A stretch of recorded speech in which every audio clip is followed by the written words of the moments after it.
বেইলৰ বাহিৰত কোনো অপশ্যনছ নাই, যেহেতু দুটাই ছেকশ্যন। মই এক্সপেক্ট কৰিছিলোঁ যে ৰুল অফ ল'টো ইষ্টাব্লিছ হ'ব, তেখেতে নটিছখন দিব এটলিষ্ট, যিহেতু মানুহজন ফ্লাইট ৰিস্ক নহয়, ইয়াৰ পৰা পলাই যোৱাৰ নাই, তেখেতে ৰেজিষ্টাৰ্ড এডভোকেট হয়, তাৰপিছত এজ এ ছিজন জাৰ্ণালিষ্ট 35 নটিছখন এটলিষ্ট মই এক্সপেক্ট কৰিছিলোঁ as a student of law', কিন্তু সেইখিনি হোৱা নাই। মোৰ বেলেগ একো নাই, মানুহজনে যদি কিবা ক্ৰাইম কৰিছে definitely law' will take in out courts, কিন্তু আমাক কালি ৰাতি 9 ঘণ্টালৈকে এজন একিউজডৰ বেছিক ৰাইটছ হ'ল, কনষ্টিটিউশ্যনেল ৰাইটছ হ'ল যে তেখেতক কনচাল্ট কৰিব লাগে এজন লয়াৰৰ লগত, সেইখিনি দিয়া হোৱা নাছিলে। আজি কিন্তু আই এম অবলাইজড, আজি কিন্তু দিছে, নটিছখন পাইছোঁ, এৰেষ্ট মেম'খন দেখিছোঁ। আমি এতিয়া লিগেল কোৰ্চ অফ একশ্যনৰ কাৰণে আমাৰ ছিনিয়ৰ এডভোকেট শান্তনুদাৰ লগত কথা হৈছে, he will definitely lead the case, আৰু আমি কোৰ্টত এইখিনি আমাৰ যিখিনি ক'ব লগা আছে সেইখিনি ক'ম। মোৰ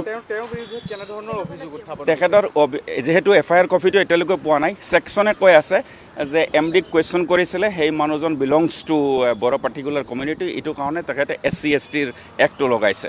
আৰু ক্ৰিমিনেল ইণ্টিমিডেশ্যন আমি মেৰিটছত যোৱা নাই, বহুত ছেকশ্যনছটো বিল' 7 years পানিছমেণ্ট, সেইটো বেয়াৰ মিনিমাম হয় যে 35 নটিছটো দিব লাগে, এজন মানুহক এপ্ৰিভেণ্ট কৰি আনিব লাগে। যেহেতু মানুহে ছেডিশ্যন চাৰ্জ নাই, ইয়াত অনলি নটিছটো দিলে তেখেতৰ নিজৰ পজিশ্যনটো ক্লিয়াৰ কৰিলে হয়, উকিলৰ লগত কনচাল্ট কৰিলে হয়, সেইখিনি দিয়া হোৱা নাই। মোৰ অবজেকশ্যনটো সেইটো যে ৰুল অফ ল'টো ইয়াত ফ'ল' কৰা নাই। এই কুৱেশ্যনটো আকৌ ৰিপিট কৰিম, ফেমিলি কাম নেক্সট, বেছিক ৰিকুৱাৰমেণ্টটো হ'ল তেখেতে ইমিডিয়েটলি এজন কম্পিটেণ্ট লয়াৰৰ লগত কনচাল্ট কৰিবৰ সুবিধাটো দিব লাগে, সেই সুবিধাখিনি তেখেতক দিয়া হোৱা নাই। এইখিনি ক্লিয়াৰলি ইণ্ডিকেট কৰে এইটো ৰুল অফ ল' নহয়, এইটো কিবা এটা ছিষ্টেমৰ এগেইনষ্টত কাম কৰিছে। কিন্তু এটা মই এপ্ৰিচিয়েট কৰিম, কালি যেতিয়া মই আহিছিলোঁ অচিৰ লগত লগ ধৰিছিলোঁ, অফচি was really kind enough to accommodate me. তেখেতে ভালকৈ কৈছিলে যে আপুনি অলপ ৰখক, আমি পাছত আপোনাক কৰিম।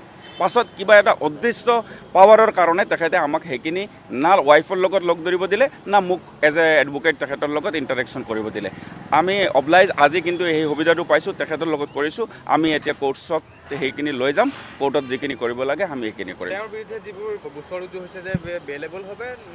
এইটো up to 7 years punishment, non bailable offence, up to 7 years punishment. এইটো কাৰণে এটা প্ৰচিজাৰ আছে, BNSত ক্লিয়াৰলি লেইড ডাউন ল' আছে যে মোক যদি বেলেগ 7 years পানিছমেণ্টৰ কিবা কাৰণে মই যদি এপ্ৰিভেণ্ট কৰিব লাগে, কাষ্টডি আনিব লাগে, তে মই নটিছখন দিব লাগে। নটিছখন দিলে মই মোৰ পজিশ্যনটো ক্লিয়াৰ কৰিব পাৰিম, whether I am involve in the crime or not. এই কমিশ্যনিঙত আমাক নটিছখন দিয়া হোৱা নাই, সেইটো কাৰণে মোৰ অসুবিধা হৈ আছে।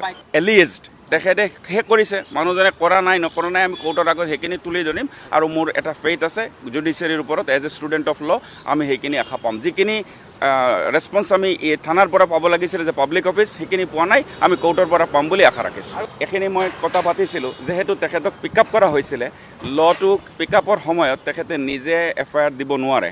এজ এ ষ্টুডেণ্ট অফ ল' মই ৰিপিট কৰি আছোঁ, তেখেতৰ ৱাইফৰ অল্টাৰনেটিভ আছে, সেইখিনি অপশ্যনছ আমি চাম।